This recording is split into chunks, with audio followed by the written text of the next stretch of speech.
الدعاية لقانون الخدمة المدنية اللي جرت في الإعلام دعاية ناجحة جدا. والدعاية الناجحة عادة بترتكز على جزء من الحقيقة. الجزء من الحقيقة إن في مشكلة شديدة في الجهاز الإداري في الدولة، صح؟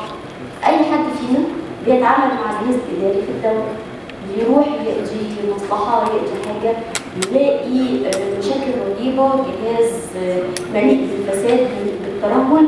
إذا إحنا محتاجين بنسميه بصورة إيه؟ وإحنا محتاجين بتعديل النظم والقواعد الإدارية بحيث نقدر يعني عندنا جهاز إداري كفء. ده من الحاجات الأهم. المشكلة إزاي؟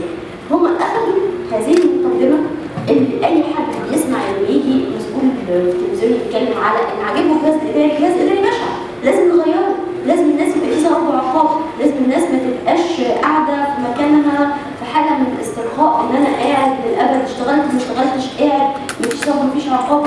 الكلام ده كله صح 100%، لازم نرجع على الفساد صح 100%. المشكلة إزاي؟ هل هناك في الحاجات اللي مطروحة قدامنا حاجة تساعد على حل الترهل الجهاز الإداري؟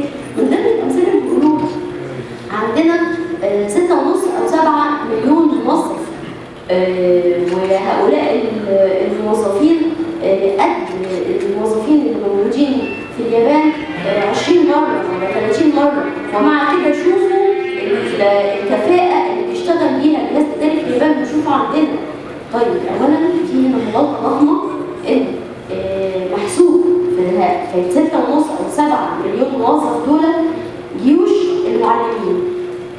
في اليابان لما بحسب الجهاز الإداري ما دخلش فيه عاملين، لو دخلت فيه معلمين هيبقوا أكيد أعلى من كده. محسوب فيه الأطباء، محسوب فيه التمريض، محسوب فيه المهندسين اللي شغالين في البترول. باختصار هناك مغالطة. ال7 مليون موظف احنا عندنا بنسميهم عاملين مدنيين بالدولة، مش جهاز إداري.